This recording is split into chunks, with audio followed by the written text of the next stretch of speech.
Welcome to Storytelling with Lindsay Bednar. I have so many questions for you, and I feel like I'm so green to this entire topic of mold, but I can remember so clearly years ago, there were two different people in my life, both highly affected by mold. One of them went through like a total body detox, like did all of the things both externally and internally, and like got rid of it within a matter of 6 months, completely overhauled their health, their life, everything. The other one, not so much. And then I watched as this person like continued to have different sort of illnesses. Their child had different kinds of illnesses. And for me, it was like, wow, okay, talk Mm. about how this kind of thing can happen to anybody, but unless you are aware of the solutions, then you can go down this like very dark and disease-ridden rabbit hole. And so I'm so excited to talk to you. First of all, I don't exactly know like what does a mold expert do? I don't like always using the word expert just because I think that term is thrown around really loosely in the social media communities. Everybody's like, "Oh yeah, like I went through something, so now I'm an expert."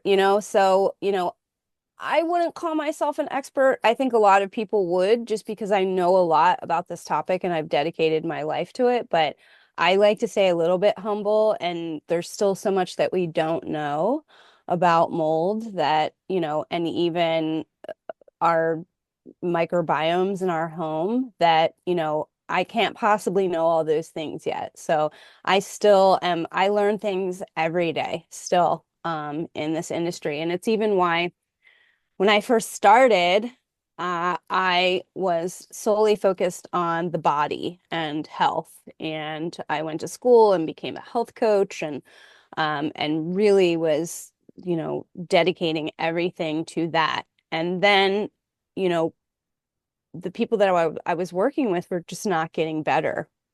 And then people started kind of asking me questions about their homes. And because of my previous careers and experience in the building industry and in the insurance industry, I was very natural at that topic. And so it came much easier to me.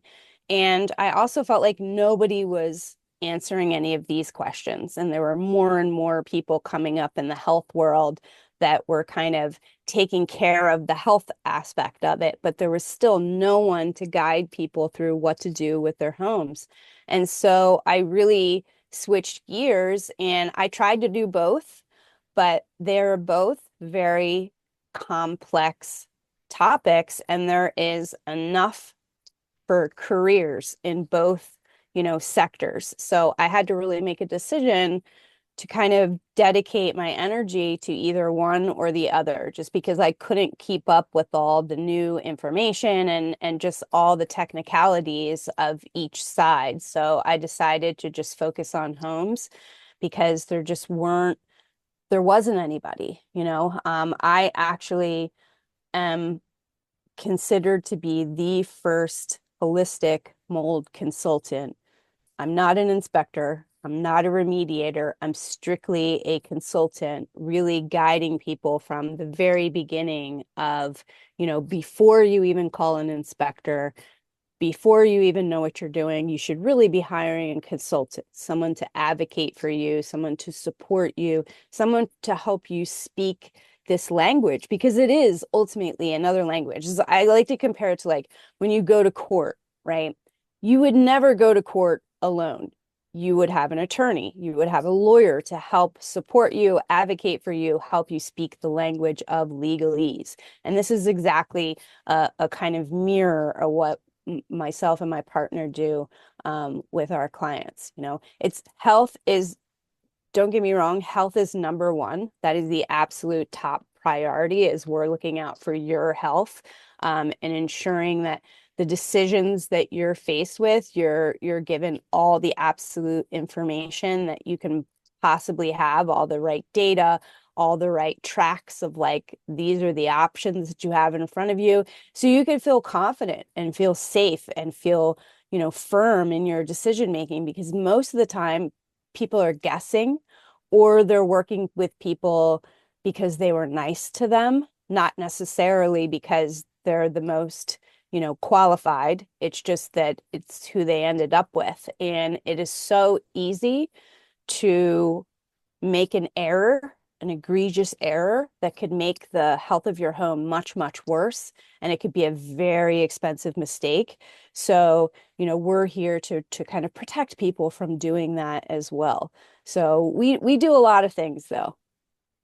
Yeah, you said so many important things there that I just want to come back to because I think a lot of us, if we know that we have like symptoms of mold, which we'll get to that too, but symptoms of like mold in our systems, then we want to treat the body and start, feeling better. But then obviously we have a home or wherever that it's coming to us, we have to fix that, and then knowing the right people to help us fix that without getting into, like you said, there can be all kinds of legalities anytime you're working with a third party and knowing that you are hiring somebody who's doing due diligence to get rid of it. So yeah, what a multifaceted issue that I can assume when somebody comes to terms with like, okay, we have a ton of mold to deal with that they don't even know where to start.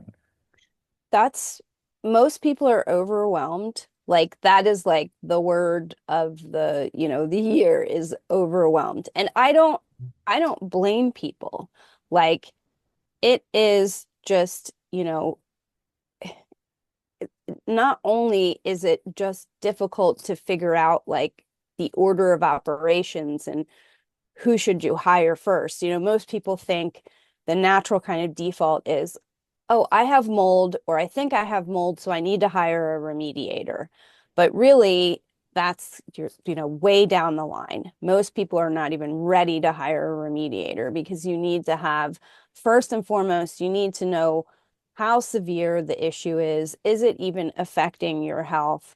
How fast should you be moving? And sometimes, you want to know before you even hire an inspector, is this really the path that you want to embark on? Because, I tell my clients all the time, if you hire an inspector, if there's any piece of you that wants to sell this house, or that there's a possibility that you don't want to invest time, effort, stress, thousands of dollars into this home, let me know ahead of time, because once you get that inspection, you're going to have to disclose all that information to the buyers, Mm. and it's your responsibility as a homeowner. So, you kind of have to, that's a really important piece, because I've seen people kind of do that and then they're like, oh my gosh, I wish I would have known that because I wouldn't have gone forward. And now, they're in this situation where they have all of this information now that I've had people buy homes, they weren't disclosed anything by the seller, then they got an inspection, found all these things, and it's like, and they're stuck with it right now. And it's like they haven't even moved in yet. And they're stuck with this huge bill. And it's like, what do you left do? Go into a lawsuit then? And then you're stuck paying the mortgage on this house for, 2, 3 years while that's happening. And who knows if you even prove that the sellers, it's a mess.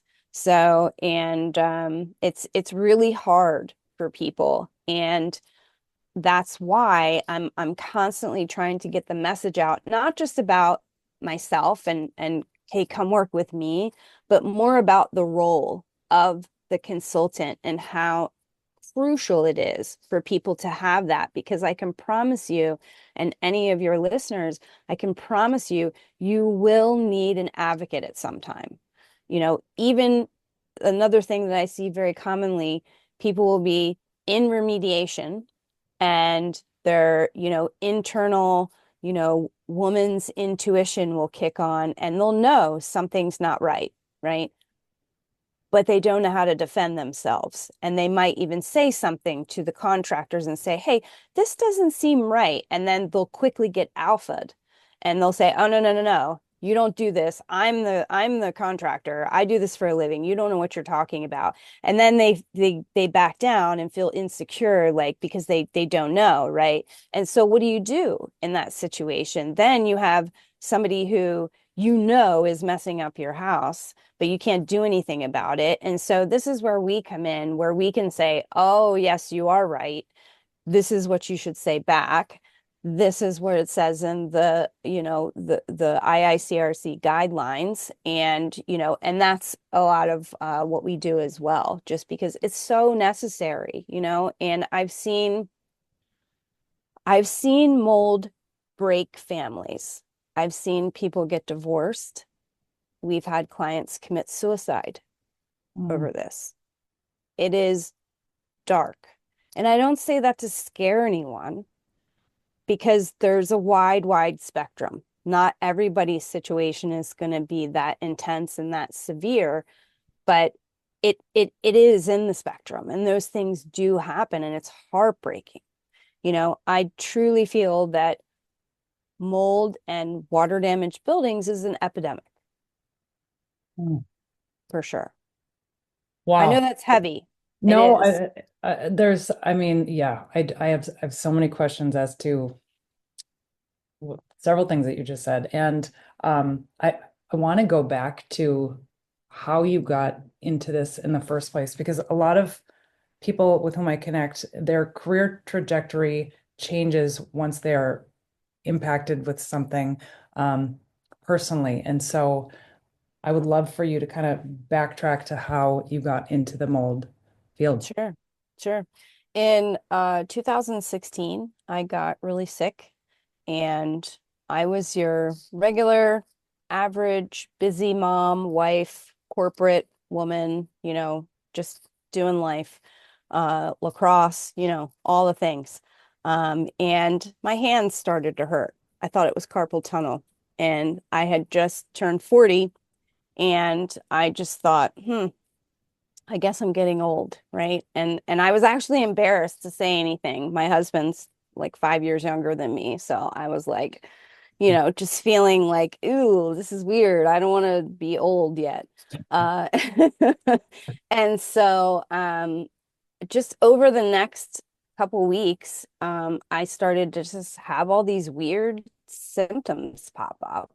Nothing was, you know, nothing was like a smoking gun. It wasn't like severe at first. It was just kind of this waxing and waning of like coming and going, like, oh, I'm noticing hair coming out in the shower and whoa, that's a lot of hair in the drain. And my face started breaking out and I started missing my periods and I started to get joint pain in like my knees and my back and my feet. And I started to get so tired. Like I would sleep and then I would go to work and I would be like nodding out like at work and I'd be like, what is wrong with me? Like I was going and taking naps in my car. Like I had to pack a pillow and go like power nap in my car to be able to get through the day. And I felt like I had mono or something. And I went to a ton of doctors, like literally over 20 doctors.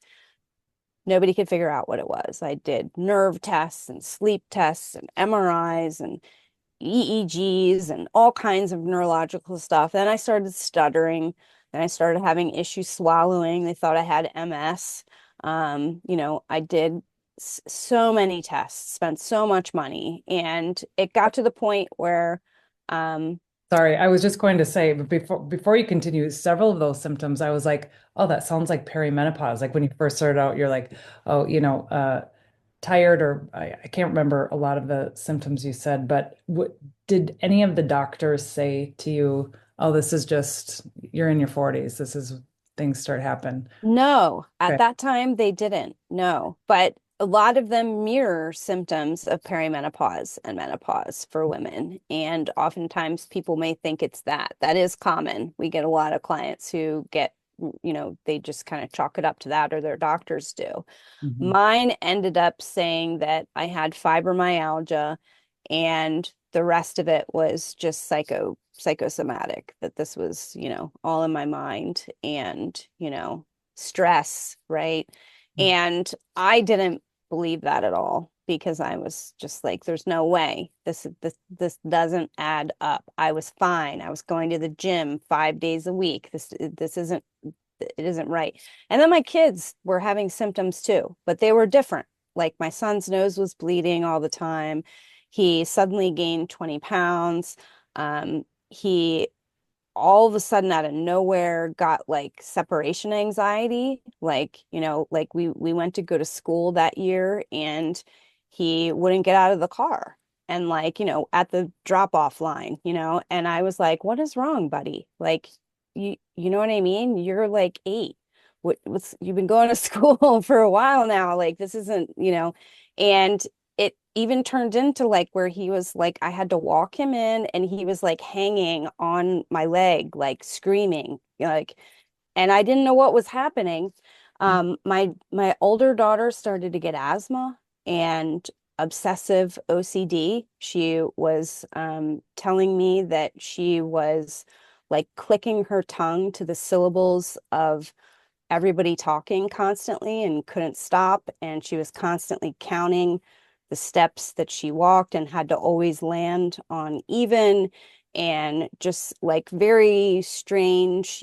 She couldn't eat meat anymore and couldn't swallow. And we had to end up getting um, her tonsils and adenoids out because she was choking all the time. And it was just all these weird things.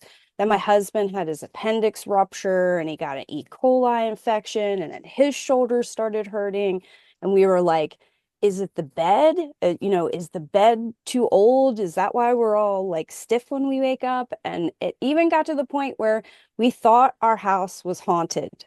Like that's how crazy we were like, are we Sure. possessed? Like, is something happening in the house or something? Right. And so finally, after a year of us just, being in and out of the hospital, one day my husband came home from work, and he had a bad day.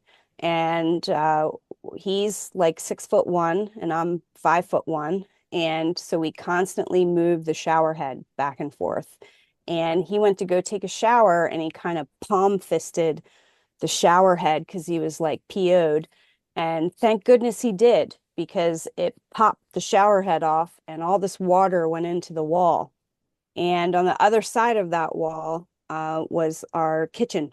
And so all this water came running under our cabinets and under our appliances. So we had to pull everything out from the wall. And you could stick your finger through the drywall. And when we looked behind the cabinetry, it was all black.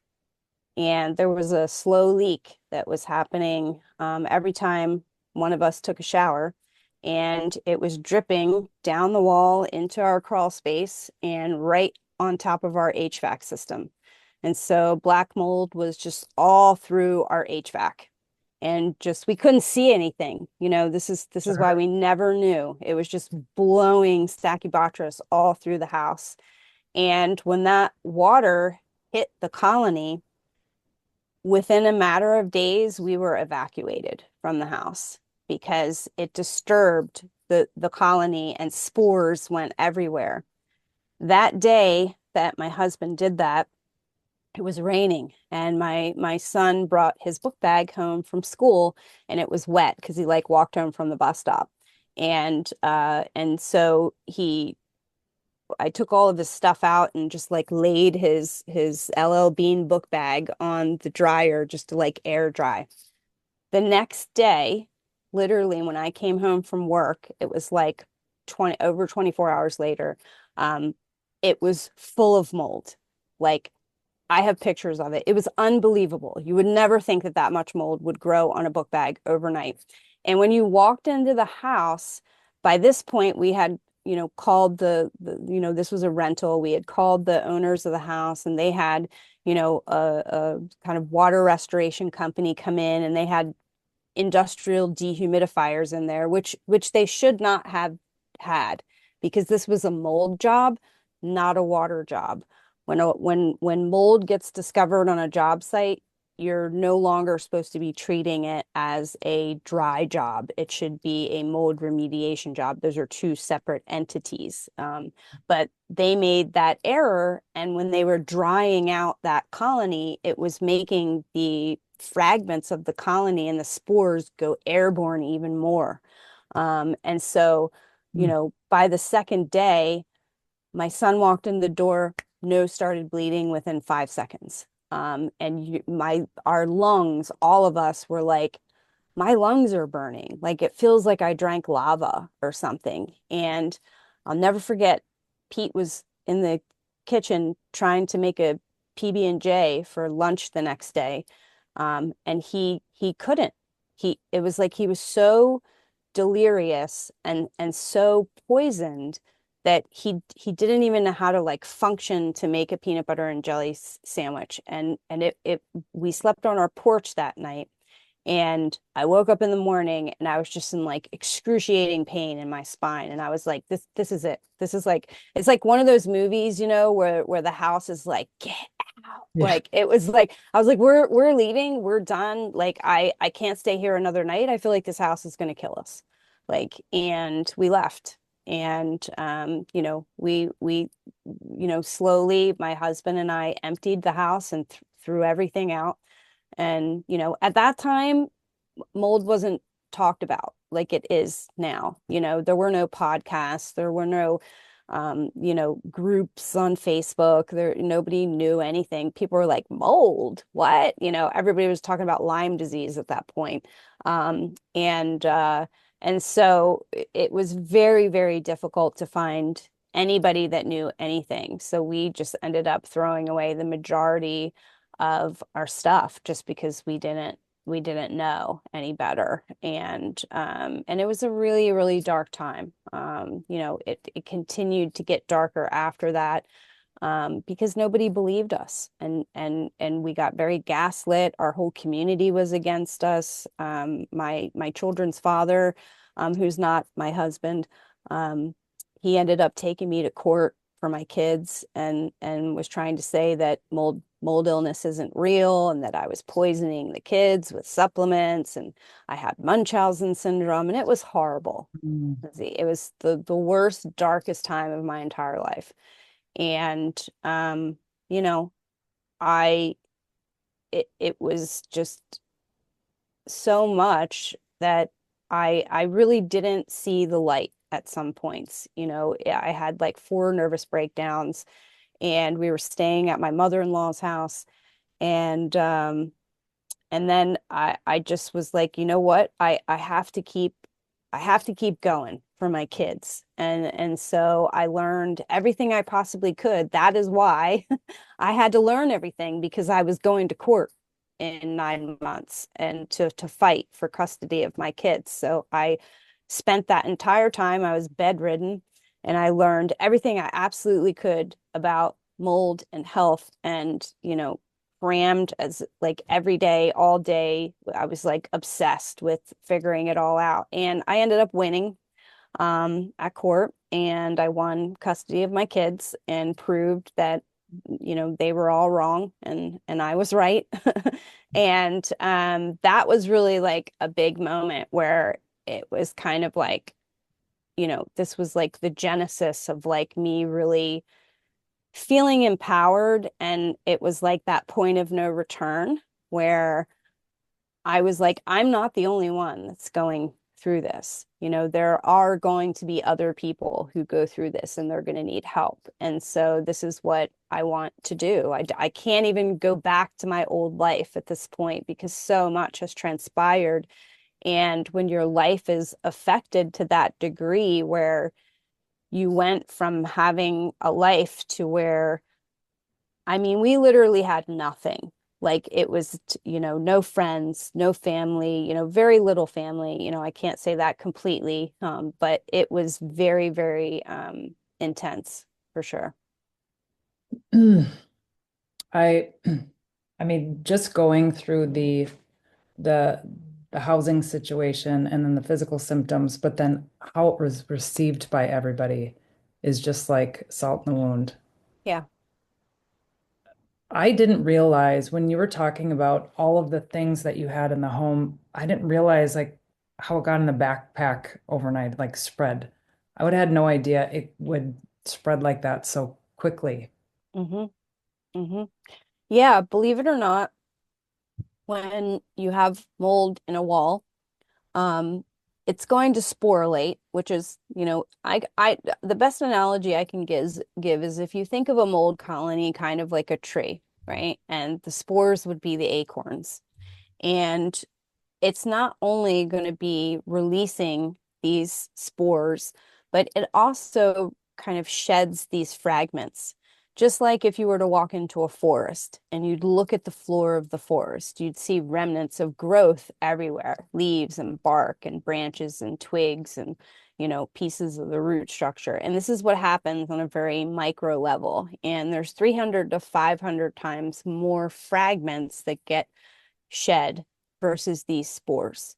And so they're in the nano sizes. And when we inhale these little tiny mold fragments, they can have mycotoxins on the cellular matter. And mycotoxins are byproducts, toxic byproducts, kind of like how a bee or a snake has venom. Mold has mycotoxins. And when we inhale those little fragments, they go deep, deep into our sinuses where our olfactory sensory neurons are, like deep, deep back in your sinus cavity. And there's kind of like fatty tissue back there. And many mycotoxins are oily, lipophilic. So they absorb right into that tissue and they can go directly into your body. They can make their way into your bloodstream. You can also inhale them deep into your lungs. And so your body's natural defense mechanisms often don't recognize them because they're so small. So they kind of pass right by all your defenses. And so, you know, naturally our bodies are built to detoxify toxins, but most of the people that I work with and like my own story, this doesn't happen overnight. It usually happens over an extended period of time where you might not be getting exposed to like the top peak level of toxins, but it's this kind of intermediate level exposure that starts to build over time. And then because it causes all this systemic inflammation and immune suppression, certain people have certain genetics, they get affected a little bit differently. And so you begin to accumulate these toxins and you stop being able to excrete them how you should. And then you start getting symptomatic. And then it starts to come and go. And then it almost, mirrors other things, so you don't might not take it seriously, right? Or your kids might have lived in this home their whole life, so they don't know what normal feels like. That is their normal, so they might not even articulate to you that they feel a certain way. So that's kind of how it starts to happen. And the mycotoxins are very neuroinflammatory and very inflammatory. They can alter your gut microbiome as well. And oftentimes people even start getting other opportunistic infections because their immune system is suppressed so much. So this is when we see like Epstein-Barr and mycoplasma and Lyme kind of reactivate because it's given the opportunity in the body. And so it can really wreak havoc. I've seen so many different sets of symptoms in people. And there's mold illness, and then there's also CIRS, which is chronic inflammatory response syndrome. And then there's also what we would call mast cell activation, or MCAS. And that's more where you're having a steady histamine response. And so there's kind of different ways or a lot of different ways that mold can affect you under that umbrella. It can be an illness of itself, and it can also trigger other things. It can trigger Parkinson's, and even they're doing studies on dementia and Alzheimer's. So it is really, having a healthy home is such a fundamental foundation, right? And so it's like often people ask me, well, if I heal my home, does that mean I'm going to be better? That's tough, right? Because it is a fundamental. So it may not be the only thing that is going to heal people. It's usually not. For me, it was not. Even when I moved out of mold, I did not get better immediately. It took, a lot of healing and a lot of therapies for me to get better. Some people do feel better. My husband, he did feel better after leaving. He wasn't well per se, but it's different for everybody. It's unreal how different that you, your husband, your children all had like the different symptoms. And so it's got to be difficult for people to really figure out if it is a mold toxic buildup in their bodies because the symptoms can vary so much. But I would anticipate there are some kind of common, or if you have this, I would really look into mold. What are those types of symptoms that you see most commonly go hand in hand with mold toxicity? Fatigue is a huge symptom, especially in women.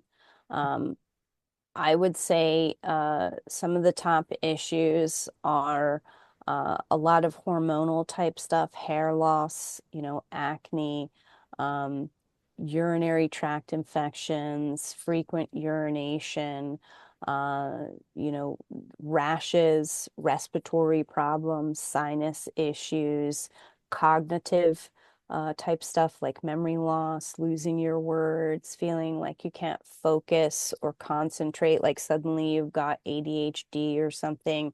Anxiety is really big, depression, even derealization and depersonalization, OCD.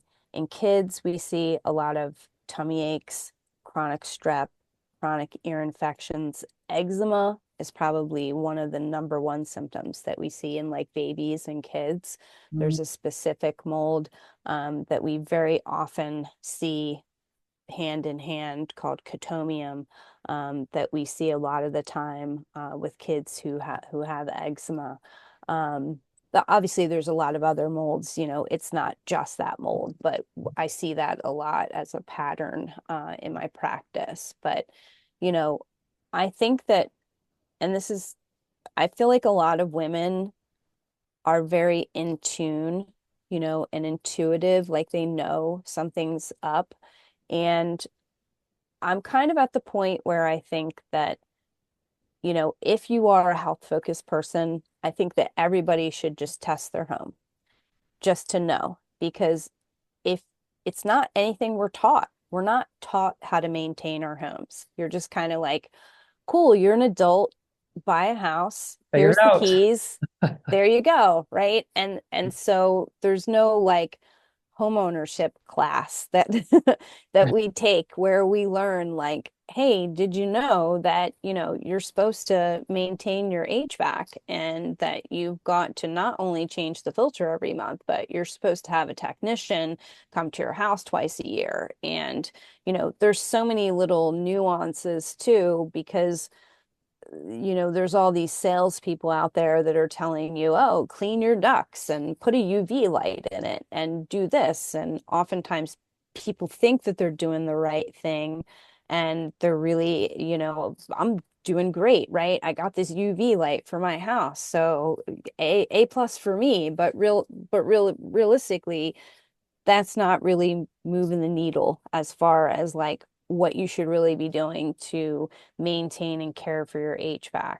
And even just, how we clean and how we take care of our homes too. I think that, you know, since we're post COVID, it's like everybody's kind of, even when you look on social media, I see all these like cleaning videos and things like that. And I make a lot of cleaning stuff, but I see just like an over abuse of products, and I get it. Some of those are like those ASMR videos where it's not really cleaning, it's more for the dramatic Right. aspect of it. But I think that I try to put out there a more strategic way, like cleaning with purpose, right? Cleaning with intention of you're actually not just cleaning because you want to make things appear nice and tidy, but you're actually cleaning to, ensure that your home's microbiome stays nice and balanced, which is therefore going to affect your overall family's immunity. So I'm really trying to teach those concepts, and that's one thing that I really love is cleaning. Yeah, your social media has me wanting to like just spend a week going through the house. You have one on the windowsills that I'm like, oh my God. It was, first of all, it was so satisfying to watch. Just it go from like the dirty to just white, white. And I Hmm. have had the cleaning the windowsills on my to-do list for, ever since in Minnesota it started getting nicer out so that we can open them. And it just keeps getting bumped down the list with all the other things I have to do. So, yeah, I think that's one of the ways in which you're serving people so well is within your accounts. It is how are we cleaning things in our home and doing it the right way with the right products and in the right tools to really get them clean. Because your windowsills, I mean, I don't think mine have looked like that since I've moved in, probably.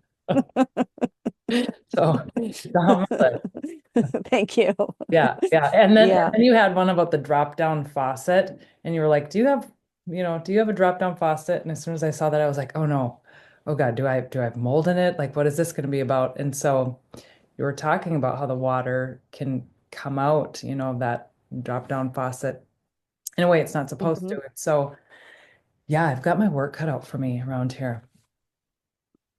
Yeah, I think there's a way too to kind of ease into it. I think that sometimes it's overwhelming for people at first to think like, oh man, like I don't know if I can start squeegeeing my shower every day and, all of these things that you've never done before. But once you start, they kind of just become habits. And, you don't even, it's like riding a bike. You don't think about it anymore and you just do them. But, I think that it's so important because not just with cleaning, but even maintaining our homes. Your home is, it's got all kinds of things happening, physics, chemistry, microbiology, and you really need to understand your home to know how to care for it and to prevent these things from happening because there's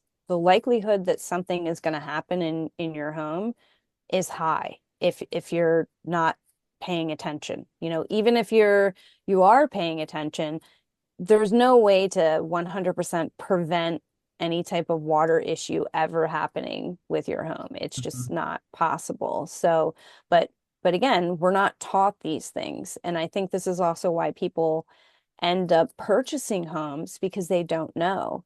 They don't, I spent all last year creating a guided series called Home Check.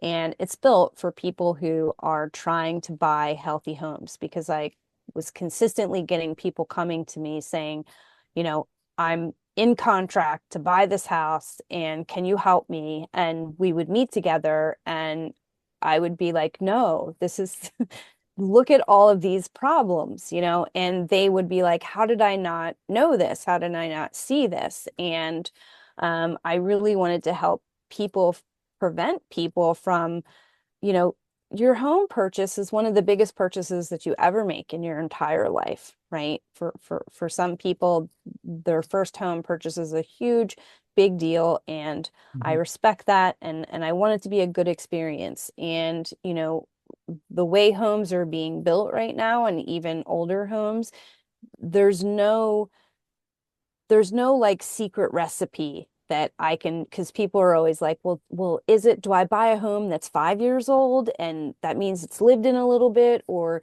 do I buy a brand new home, or do I buy an older home and try to, refit it or refurbish it or, flip it, or what do I do? And there's no one thing that is going to be like the answer to that. Every home is individualized. And it's kind of hard at first to totally change the way that you look at homes. I used to look at homes just like, where's my couch going to go? Yeah. Right? Like the average person, how am I going to, yeah, decorate and design it once I'm in there? Yeah, and it's interesting because I know several real estate agents, and I know that a lot of people will bypass the inspection so that they can have the upper hand on getting a house before somebody else gets it. So if they want to buy a house and they're like, we'll bypass the inspection, we'll speed it up or whatever it is. Um, and whether it's bypassed or even if it's just rushed through, so that people can get this house. I mean, yeah, I would anticipate the vast majority of those situations are could be at least missing potential issues. Absolutely. I would say don't ever do that. Hmm. I would say pass on the house, because there's gonna be something with every house. That's the other thing. There is no perfect turnkey healthy home. It doesn't exist. So you're as a buyer, your responsibility is to identify what types of issues are we dealing with and how severe are they, right? Because there's a difference. There's a difference between buying a home with a damp crawl space that, has been neglected for 15 years and it's constantly getting moisture under there and there's mold all throughout, with a complex roof and, flashing is missing all over the place, versus a home that had a small dishwasher leak and nothing else is really wrong with it. There would be, those are two, little bit extreme issues, but you get my point. But it's often hard for people to, you do need a team, and and this is nothing against realtors. I love realtors, and sometimes realtors get offended at some of the things I say, but they don't fully, if they don't know me and they don't follow my content enough, they might not know that I'm actually sticking up for them. I think realtors' jobs are very difficult, and and they kind of get uh, a lot of responsibility dumped on them that truly isn't really their role, but there isn't anyone else to do it. Like, for instance, they should not really be referring home inspectors to potential buyers. In reality, that is a conflict of interest because the realtor has a vested interest in the homeowners, the buyers, decision making. Sure. So homeowners should be doing that on their own, but they don't know that they should be doing that and they don't know how. So they depend on their realtor to do that, to fill that role of, hey, do you have a referral for an inspector? Not all, but many times inspectors that are getting a lot of work from realtors will often not inspect as well, because sometimes realtors will get mad and say, man, you lost me that deal. I'm not using you ever again. So, but, Sure. I'm not saying that that's every person. There are there's people who have ethics, but there are people who don't. And so really, as a buyer, you should be building that relationship with your home inspector well before you even start looking. You should have your team ready to go before you even start looking for a house. And you should be even looking, as it's part of your responsibility to be going in and having a strategy and kind of knowing, what am I looking for in this home? And so that's ultimately the system I created, Home Check. That's what it teaches you. It also teaches you how to gauge risk with nuance and context and understand severity. Because that's another thing I see with people is I may say, hey, crawl spaces can be risky. And then people will say, great, no crawl spaces whatsoever. I'll skip all crawl spaces. But in some places, that's all there is. In some areas in the United States, all they have is home with crawl spaces. So in that situation, you have to know how to gauge, is this crawl space something that I can retrofit into a healthy crawl space? Is it so, unmaintained and in terrible shape that it's going to cost me $30,000 to even get it to baseline?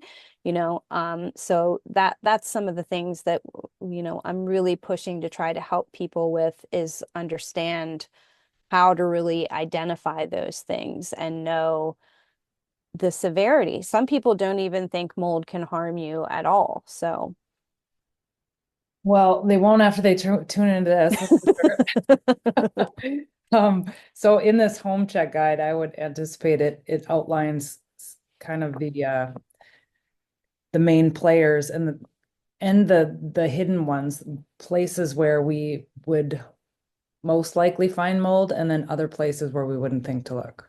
yeah, there's 9 guides within the home check.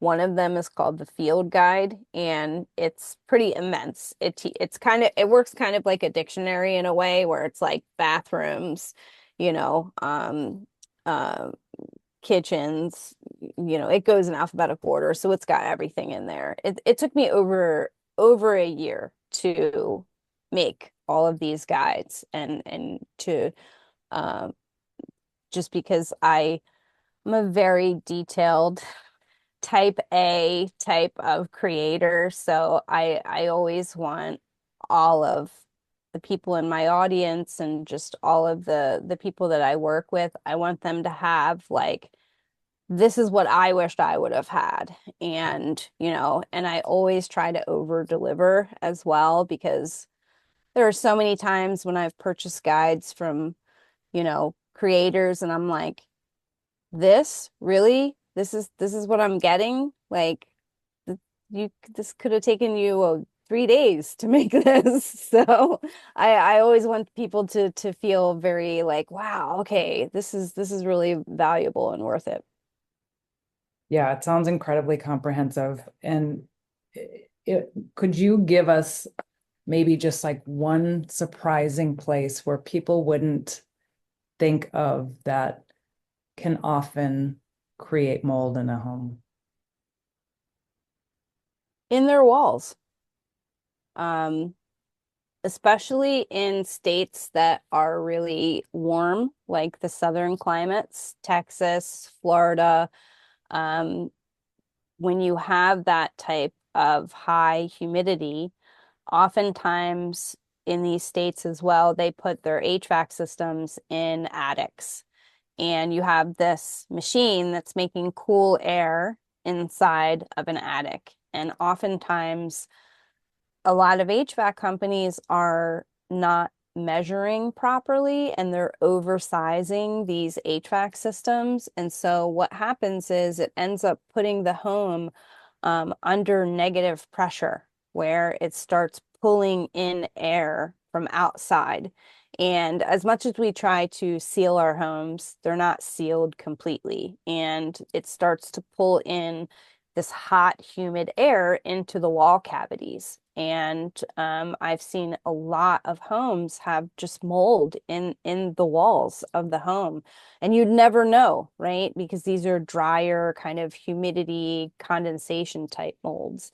Another place, HVAC systems are, I don't think people realize the maintenance that goes with having an HVAC system, and even understanding where it's at and what it is. I used to think when somebody would say, "Where's your HVAC?" I used to think it was the thing outside, the condenser. And I would say, "Oh, it's outside." Like, but it's really not. They're usually going to be like in your basement, in your crawl space, in your attic. If you're lucky, they're in like a mechanical room in a conditioned area of your house, but they are often a big, big problem. I think that's one of the bigger misunderstandings that people have, is that Mold doesn't have to come from like my toilet overflowed, it can come in vapor form, which is often a bigger issue that we see. There's just as prevalent as, accidents that happen. Yeah, such a good point. That it's, and that's like so invisible. I mean, Hmm. without rec noticing and recognizing the symptoms, uh, it's got to Yeah. be almost impossible to figure out. Yeah, I mean, again, and this is why, it's so important to work with a consultant because, the mold industry is growing exponentially. And there are some good people out there, but there's a lot of other people who are really seeing the financial opportunities in this industry. And there are, speaking from a strictly business perspective, this is an absolute industry to get yourself into if you're looking to really have a business and you have that type of business mind. It's even something that we're actually going to be expanding on is, teaching people how to do what we do. Because there just needs to be more consultants out there. It's like there's such a high need for this. There's a lot of companies out there that they they're not necessarily nefarious, okay? It's not like people are setting out to do bad things necessarily. Mhm. There's always that group, right? But there are people who really think that they're doing good work.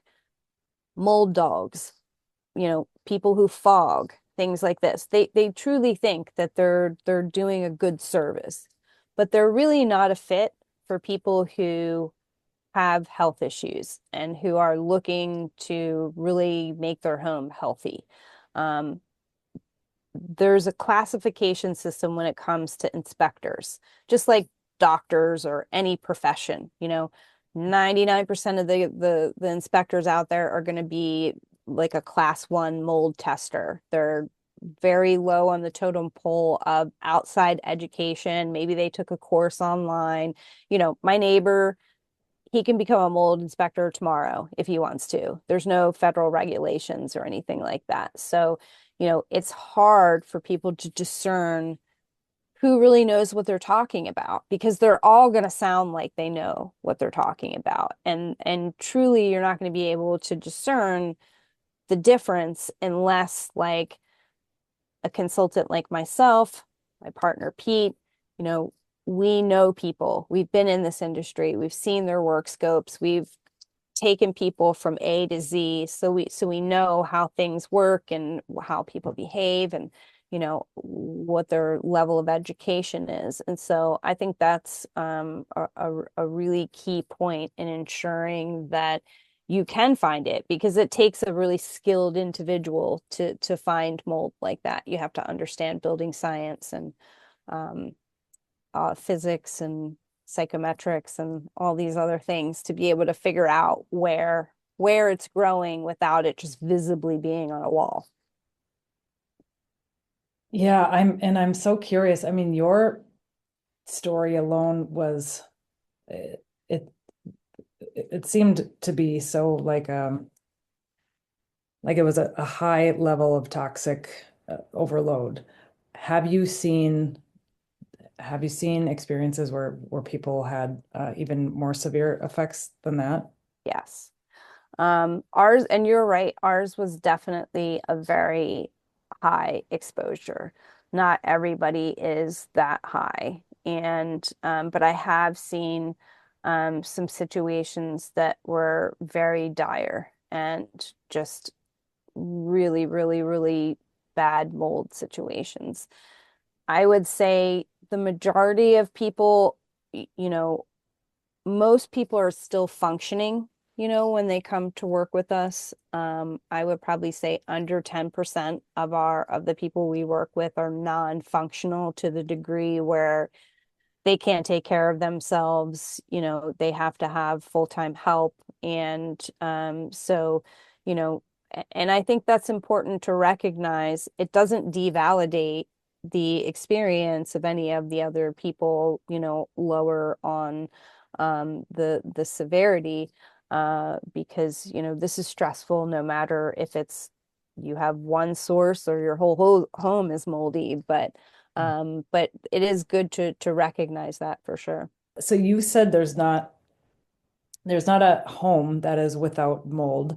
Uh, how prevalent is it like to the severity? I mean, is the average person, if we're living with mold and we're not taking care of it, is it kind of a foregone conclusion that we will start to develop symptoms at some time?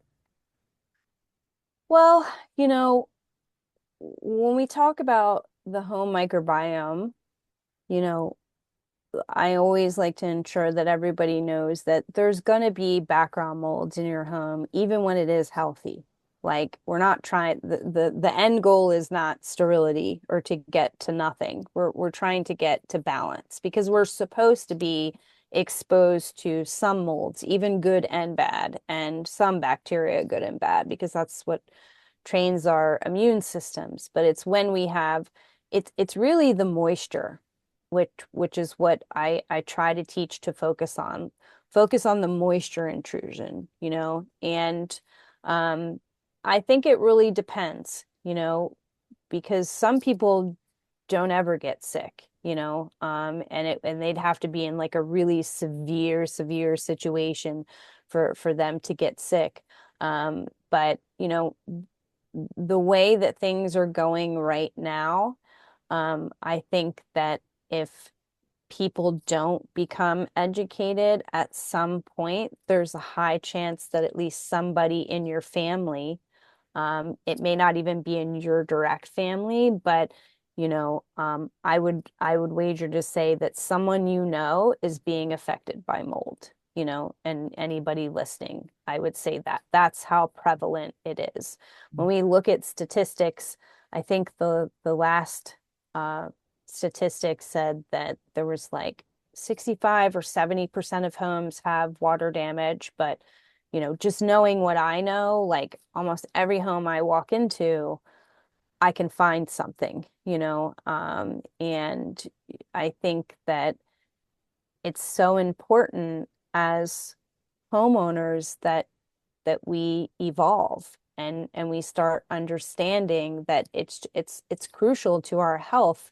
You know, it still shocks me to this day, Lindsay, that if I go to like a regular doctor, that even my mom got really sick last year, and she had a quadruple bypass, and she had open heart surgery, and it was very stressful for the whole family, especially her. And after her surgery, she was having, breathing issues in her home. And it was still shocking to me that not one doctor asked her about her environment.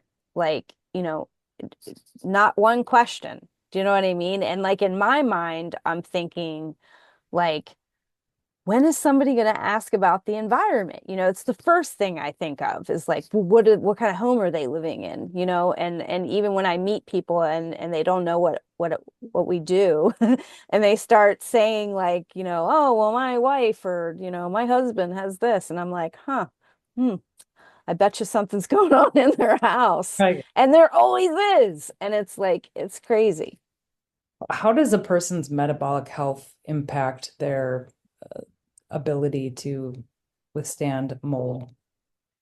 Well, I think it all compounds and makes it worse. If you are already, um, I kind of look at it like this kind of like circle of, what you're putting into your body and, you know, what type of lifestyle you're living. And do you have a really stressful life? Are you constantly on screens all day long? Do you do anything that's joyous? Do you laugh? Have you been through trauma?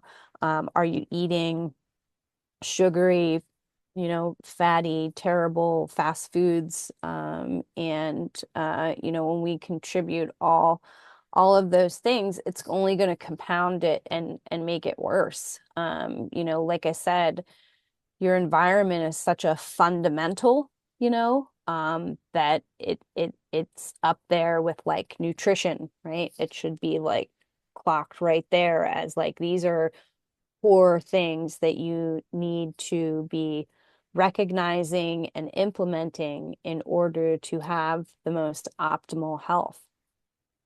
Yeah, and I think it's another layer of going more deeply than most of us do because, we're all aware of what we put into our body. And in the last, I would say, really decade, people have become more aware of what we put on top of our body or products we use, the makeup, the skincare, all of that. Um, but this is a whole other layer of looking into, uh, it's really the structure that we're living in every single day. Yeah. Yeah. And, and I think it's kind of one of those things where, you know, I just feel like it's time. And it's been an amazing experience to, most of my clients are women. I would say 99% of my clients are women. And it's truly amazing to see a woman start working with us and just like be very raw and new and vulnerable and then at the end it's like I see this freaking powerhouse, like come out of, I can think of like so many women right now that just have amazed me and almost brought me to tears because it's been such a metamorphosis for them to, really take control of their homes and their health and, and it's just been really great. I think that, you know, and this is something that I just thought of that I wanted to bring up. Um, Oftentimes it's really hard on marriages and many husbands, spouses kind of go into like a little bit of a denial. And it's usually the women who are pushing to do testing, and they're the ones who are like, I think we have mold. This is, I think that we have something's going on. And a large, not all, but I would probably say 80 to 85% are kind of like, no, I don't want to do testing. And I think that you're making a big deal out of nothing and mold is harmless. And, you know, I don't I don't blame these guys. And here's why. I think that a lot of men take on this like guilt, believe it or not, where if they accept that their home is moldy and that is what is making their wife or their kids sick, then it's their fault, right? Kind of like the kind of gender roles of like the man is supposed to take care of the home and the family. And that means kind of a little bit, he may not even realize it, but it means internally that he failed in some way. And so, and that guilt and that shame can kind of really be a blocker. So I want to highlight that so any women listening, you know, maybe that will be helpful in trying to navigate this a little bit more sensitively so you understand kind of the core emotions that your husband may be feeling if you're bringing this up. It may not be that he really thinks you're exaggerating, but he may just be kind of using that as an excuse because he's feeling some discomfort and feeling a certain kind of way about like admitting that this could actually be the reality that he doesn't want to face. Yeah, I'm so glad you said that. I think that that's probably more often than not the case. Hmm. It's because uh, they do probably feel so much responsibility in that realm. And I mean, how is the average person supposed to know unless they're really well versed, you know? Yeah, yeah. Again, none of us are taught this, even some of the top tier construction workers that I know, even popular ones on Instagram, they don't know. They still think that you're supposed to like spray bleach on mold. They people just it's not something that were really ever taught. So there's no reason to beat up on yourself if you didn't know. You can only kind of like keep putting your feet in front of you and keep moving and, potentially work with someone like myself to help you navigate this. I would probably tell everyone, please do not try to do a project like this on your own. It's too difficult and you will end up regretting something. And I don't want that to happen for you. Do you ever think that your mold story was not an accident? Knowing what you're doing now, seeing the ways in which you are helping people. Yeah, I think it was meant to happen for sure. And weirdly enough, right before all that happened, um, I I was kind of, you know, putting it out there into the universe and to God and just kind of, you know, putting out this energy that I wanted change in my life, and I was very unhappy with the way things were going, and I was like avidly looking for a new career, and I just felt very um I was happy in my relationship, like that part, was wonderful. I was very, box checked for that. But as far as like myself, I really just didn't feel any passion about what I was doing. And so I think that sometimes, we have to go through these really dark times to be able to, you know, just learn these lessons. And it's almost like we learn in the dark, right? And it's almost eerie because, mold grows in the dark and so do we. And that definitely, I hate to be cliche, but this was very much like this kind of, birth of the phoenix type, from the ashes of disaster come the roses of success type story. And I truly feel like it was some type of divine intervention that I've ended up where I am. And, I've truly dedicated my life to this topic and continue to want to continue to help this industry evolve. And, I'm just 1,000% dedicated to do that. Well, I can feel it in the conversation with you and going through your social media and yeah, there's nothing cooler to me than watching people who've taken something so difficult and using it to change the trajectory of their life. And yeah, you're absolutely passionate about it. And I believe God only gives that to people who uh, he knows are able to do something extremely impactful with it, Hmm. which you have. Thank you. Yeah. Thank you. Well, no question. Want to get this guide, and I know there's going to be many others as well. Where can they get that? Where can they follow you and learn more? So my Instagram is at PJ Harlow Wellness. My website's PJ Harlow Wellness. Everything's PJ Harlow Wellness. And on my Instagram is pretty much where you'll see me the most. That's where I put out the most content in my stories and on my page. And a lot of my content is automated. So there's kind of like code words you can put in on different posts and it'll send you stuff. We have a lot of free stuff too. We have a free mold guide that's pretty thorough. We have free laundry DIY sheets, all kinds of stuff. I love to give goodies away to everybody as fast as I can make them. But our home check guide is right linked in my bio in my stand store.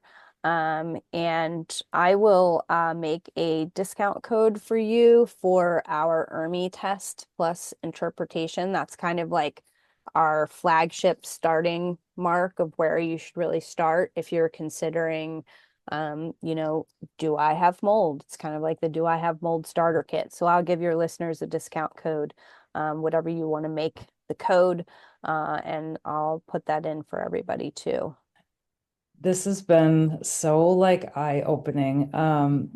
By the way, you are a natural storyteller. So Thank you. yeah, I found myself just like, yeah, sitting back and really enjoying everything. Thank you for all that you're doing. It's pretty remarkable. And yeah, your story is amazing. And I'm happy to see that you're healthy and happy and doing well and helping others to do the same.